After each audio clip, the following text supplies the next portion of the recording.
Okay, Scott, I'm going to go through your email here. I just want to break things down, as you mentioned in the email as well, would be good to do. So, and as I always work, I like to break things down and quickly and then build connection points to what I'm seeing. So, let's just go to part one. So, your ask, you said I have three asks for you before you read the email. Have expectations firmly in your head. Hope you process this email, focus.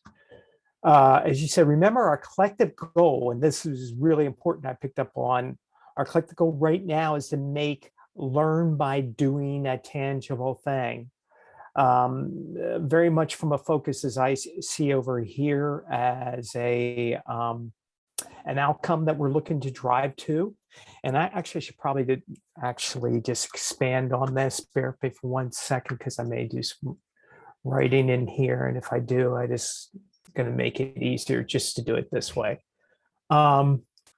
So that makes a very relatable to me. And hold on 1 second. Because I'm always looking at what is the goal? What are we looking to achieve? And you actually explained it right away. So I really resonate with that and kind of define that in my mind, at least, as the outcome we're looking to achieve, to make it to make it tangible. As you said as well, reflecting the principles and why they are important. And as well, you said expectations. Well, I'm just put the principles down here. I'm just breaking this down further, and I knew I'd have more. So if we think about the principles, I really think about all the principles, the whole, when you talk through this, because again, to me, collective, right? With our collective goal. So does that not automatically align to the principles, right? It actually aligns to every single principle in essence. And especially due to the fact that it's not about being right, it's about getting it right collectively. So very relatable to me. Makes tons of sense. And it also aligns very much to my thinking. And I'm probably like a broken record, but agency model. Good agency, that's what they're about. Movie making, best movies.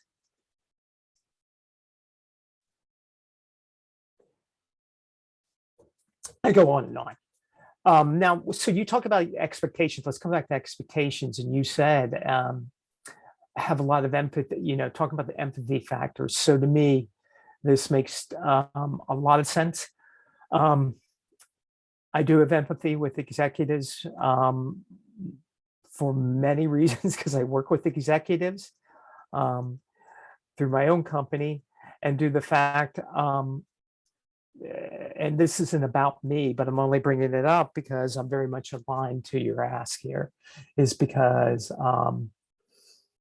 I worked with board of directors. I actually managed the board of directors of my previous company with the CEO and the advisors.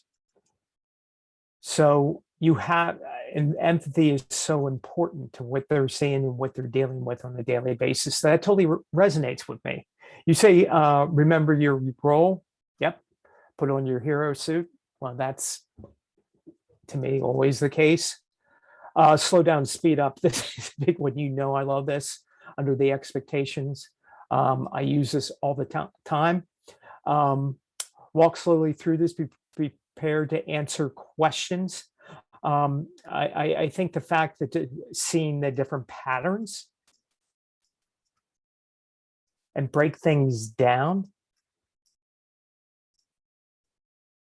to speed back up, to speed back up, to speed up.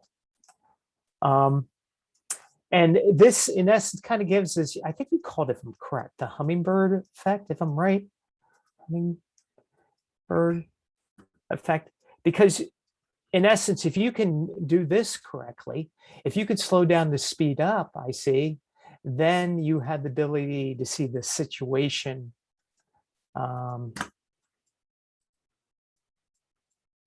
very clearly. So that really resonates with me. And then you mentioned when you reflect on the principle, please have these three in mind. And it's experience stupid. So what is happening here? Again, it comes back to what I just mentioned a moment ago, collective, right? It's not about, the experience of actually going through the experience itself and actually the collective and capturing those collective moments in time. Again, it's not about being right. It's about getting it right and actually going through the experience itself, connecting the dots. Again, I think I spoke about this, not just for yourself, but across your peers, how we can connect the dots based upon connect dots based upon the pattern matching, right? So I think connecting the dots where we can come in pattern matching collectively. Again, this comes back to collective with peers pattern matching. What are all of us seeing? And then the synthesis piece here, I think so important, where this, of course, a form of connecting the dots and pattern matching as well is vitally important. And it totally lines back across your peers. That totally lines to collective. It's about getting it right, not being right. How does this work with getting over yourself? Well, this is all about working collectively, I think we're speaking about. And, if the goal is to make learning by doing tangible, no one can do that no one can do that. Boy, I'm a bad writer right now. This mouse a vacuum, right? You got to work together to get to this answer. How making something tangible is is not easy at all. It's actually quite difficult, but that's okay. You can't get there by yourself. So all these make perfect sense to me. So if you accept these conditions, please read for it. So I'm reading for it. Okay. So context. I believe they got a great way to frame out what's happening, solving problems you talked about. I'm working backwards, not from what I need to provide to get the money. So I really like this. But what happened what's happening when Jen buys this learning platform? You talk about, if we design quests, do people opt in? And so to me, right away.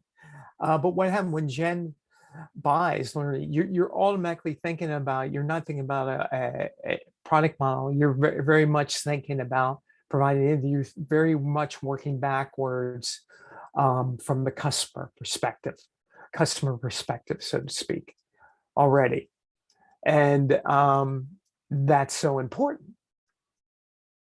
So I'm automatically seeing that right away. And I totally align this. And then thinking about, if we're working from this, will we design class? Well, you have a question mark. Good news. I say, well, I think we're all, of course, go to this process to come to that assumption or not. But designing the quests, then, if we do design quests, I very much think about how it very much aligns to the go-to-customer model. And of course, to me, that's going to naturally align to the hero's journey, because in essence, the hero, the guide, and there may be even more guides, initiating to actually go through that quest. And of course, that lines right up to Campbell. That makes me think about, and as we think about this from a human nature perspective, with dabbling into the logic component, because as well, of course, we'll be thinking about the scientific foundations to a point. But also that automatically lines to the thresholds, of course, with Campbell right here. And you sent me the graphs. It was so funny. You sent me this graphic, and I saw this. Well, this potentially Just when I saw it popped in my head, and I even thought more about it than 5 seconds, but I just threw it in. It could align back to thresholds, right? That could align back to hero's journey. They could align back to design quests and all these elements. So all this ties together. To figure that out, go fast, anticipate the future. We have an opportunity to go back, go slow to things we've already created and done, and figure how we put them into action. Yeah, so we get it. So this kind of, I think if you're talking about go fast, anticipate the future, makes a lot of sense to me that we need to move quickly. And this totally ties into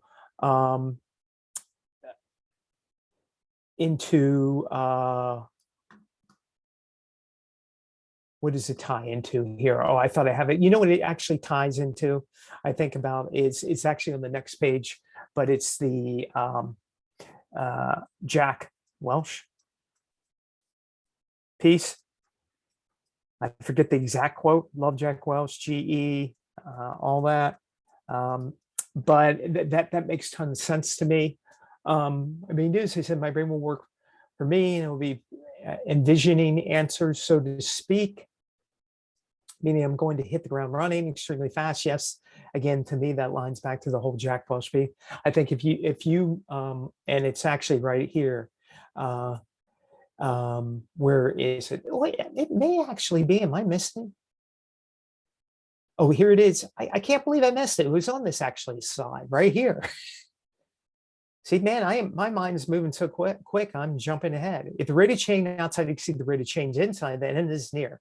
So to me, that very much aligns to this. You got to move quick because of competition. And then the ability, the other piece that really aligns with, we have an opportunity to go back, to slow down. We already created and done. And I totally agree with this. We have done a lot of things. And what we're picking up on, based upon what we're all seeing collectively, patterns, we can go on and on. Synthesis, breaking down, co-creating all these different elements, we can work backwards to all these pieces and parts we've already created. All right. Said differently. So you also talk. So you talk about Jack Welch here, and again, I love this quote. The rate of change has to exceed the rate of change inside. The end is near. Well, you talk here. This kind of goes into this whole piece about the different speed levels, so to speak. To kind of time where you're actually moving slow. This is where spending time reflecting, listening past, and pulling out repeatable patterns. So this kind of goes into the whole piece of slow down, speed up, speed up. I see. Hourly time. This is trying to find time to do something. I promise you, you will never catch up. Yep, I've seen this again and again. It's interesting how quicker I try to work, so much quicker I try to work today compared to the beginning of my career, and it finds that you got to go faster and faster. And hummingbird time fastly. This only can happen when you can anticipate what's happening in a situation. So again, understand the situation, right? Well, that is going to totally tie into I'm just so many patterns I'm seeing. The story builder element, and of course we do use that in a learn by doing component to get to, I see, how are we going to get to a tangible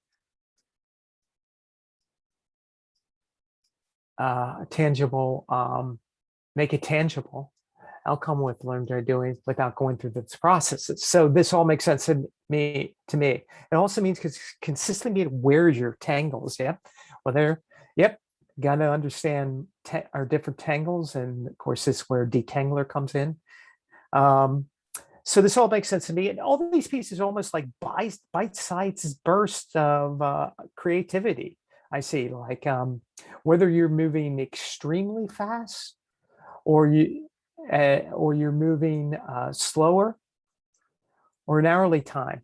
It's not having to connect all the dots right away, but just putting the different elements of the pieces and parts together, and very much from the perspective of collective, right? Which totally lines back to all of us working together. And also comes back to the piece of course, the co-creating value piece and all the different elements we have. So now I'm going to jump to the next slide. So, oh, by the way, I should check these off.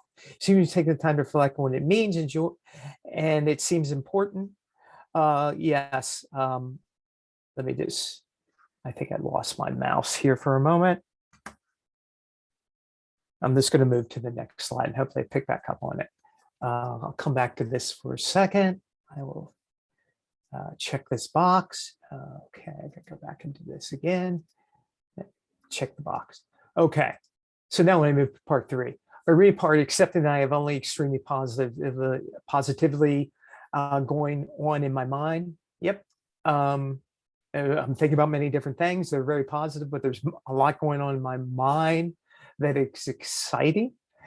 In order to keep this evil short and prevent room. So if you recall, one of the expectations you have as a member of the team is curious combats bias. Is so important, right? So if you expect me to tell you why it's important, then your expectations are different. Okay, now, so it's interesting you bring that up. So I think a lot about this, because I think very much from the logic and emotive side. And it very much goes to the piece of, to me, I see seeing what's possible, right? If you're highly curious to see what's possible, the ability to cultivating curiosity, man, that to me, that totally lines to selling what's possible. The ability to cultivate curiosity, like honestly, for us, from a learn by doing perspective, doing for others. And a component of that is going on the actual quest to do it, right? And that quest, so if you're highly curious, this comes into the whole piece of co-creating value. Big aha to me, man. I see co-creating value. Well, value is a big piece, the co-creating value in the hero's journey. And, so I see the different thresholds and different levels, the co-creating value piece, all the way through the process. So that resonates with me very much. But again, you got to be highly curious, right, to do that. Additionally, each of you have made significant contributions. You talk about that. It's important you know this. This is by reading for you, except you need to know what you did was so important, why it's inspiring this email, the burden to get the information they need. Okay, that's fine. No problem. So that goes back to the whole piece of being curious. Figure that out. The answer needs just be curious. You need to understand this first. Then I don't. But if you need to understand it, then send me the opt-out email. So I'm just going to cross this out because I don't need to understand it first and be highly curious about it. And I just connecting a lot of dots here. It's through synthesis. So part 4 here, the implication here. I'm sorry, I got a cough. Okay. So you talk a lot about accepting part 3 is that by accepting that this is extremely positive and that the burden of understanding is on your part means that how you react to what you read as following parts is based upon your biases. Some VUCA things are going to happen to you. So that goes back to the implications, of course. So, just some different elements here. So Vali, you might think things are moving too fast or don't have time. And then you talk about the uncertainty piece. You might not get what you've been doing with how this relates to the content and helps accomplish the outcome. I don't know if that matters right now. Complexity, you might think the email is too long, has too much information in it, or there's too much going on. Well, there could potentially be complexity in email, but Yeah, but the fact of the matter, if you're just breaking it down, um, and going through all these pieces and parts, it doesn't seem too complex to me right now. Ambi, you're getting frustrated right now. Wish I would just get to the point. Um, need more need more clarity. Uh, let me ask you a question. Did you put that in for me, man? I don't need more clarity right now. Um, but anyways, some things I am seeing here, man, with the VUCA piece. This all goes back to the piece, all these different elements. Well, VUCA, in essence, if you can accept VUCA through all these pieces of parts and you don't feel over, it completely drives you insane. It's all going to come. VUCA is incorporated in co-creating value. I see VUCA as course included in the creative conflict, because you're not going to have creative conflict without having an environment where there's VUCA, and help you also see what's possible. VUCA helps you create synthesis, and VUCA will help and learn by doing. Because without VUCA, how can you get to any of these? How can you check any of these boxes? So to me, VUCA is where probably very much when I started this process, VUCA, boy, VUCA was like this, oh man, this massive enemy just staring me in the face. And do I get VUCA like, sure I do. But actually, you could think about VUCA very positively. And that comes around to the implications and what's occurring. But also, this also makes me think a lot about focus, align, connect the dots based upon VUCA. Listen, if you follow part of the principles is evolved in a VUCA world. Let's face it, you have to have principles to get past them. How are you? You're not going to get past VUCA by yourself. Just think of the not about being it right, getting it right. How are you going to connect the dots? There's going to be volatility. There's always going to be volatility. There's always going to be some form of uncertainty. There's always going to be some form of complexity and ambiguity. The more you can accept it, the easier it becomes. You use the expectation tools to help to see patterns, to connect the dots in a VUCA world. Toast, prototype, test, and scale. Oh, there can be elements of VUCA here. We all know that, but that's fine. And how can you tell us a compelling story without overcoming these different levels of VUCA? So it's all part of, so by reading for you accept the terms of part 4, and that if you struggle with something, and instead of being curious about, oh man, I should have, let me go and get this in. Where's my, okay, this is really important. And instead of being curious about it, you get frustrated, exhausted, you accept responsibility, you are likely to be in VUCA.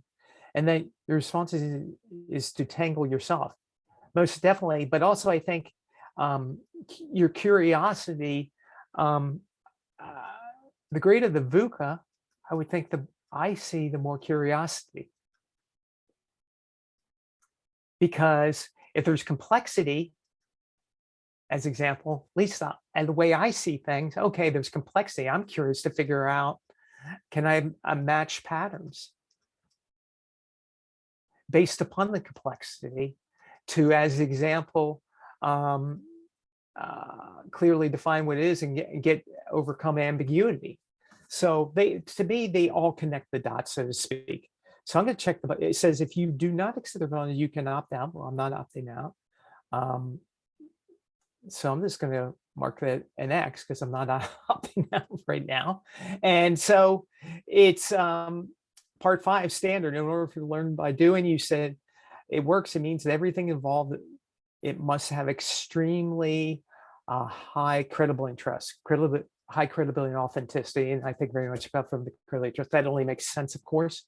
And that goes back to me, to the core goal of right here, as you said, make learn by doing tangible, right? make it tangible. And that actually comes in, I didn't look at my slide here, but right here, make it tangible. How you extremely high caliber and have authenticity to make something tangible. You accept that you must be the standard, and thus you must do things you are talking about, which I think is very important. And you must also get others to do the thing you're talking about. Yep, I see great value in that. And when I think about that, I very much think about the hero's journey and the fourth threshold, going through, get people to do things. And saying things, here's another important thing. Like, I understand it. It's going to invite scrutiny, most definitely, unless you could put it on paper and create a video, right? So people can clearly see, to make it more tangible for them. And I think for them, executives and us. So this all makes sense to me. And I just want to get that out. So I'll just put out, I'm not opting out, opting in. I'd say opting in many factors. Won't go into all of them for you guys, but I do think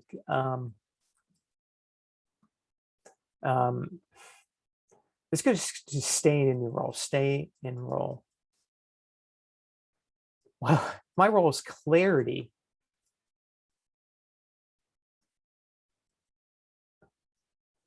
How can you help others see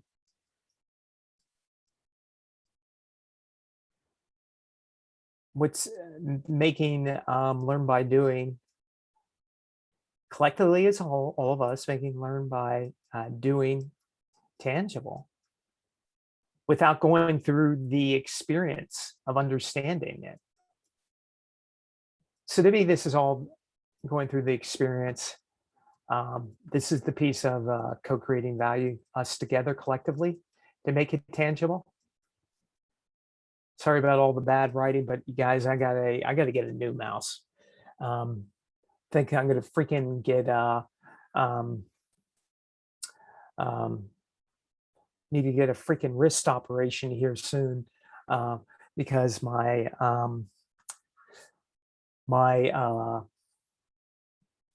my freaking wrist is killing me. So using this mouse, but anyways, that's besides the point.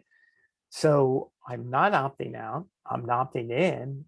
And again, I think this very experiential piece to work with it and make it tangible. I also have to think about it very much from the perspective of creating clarity.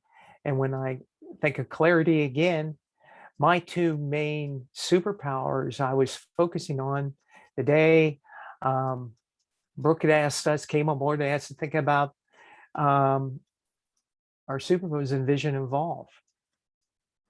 And again, collectively with the team, I think about how can vision to involve to make learn by doing tangible. So that's my thought process. That's it.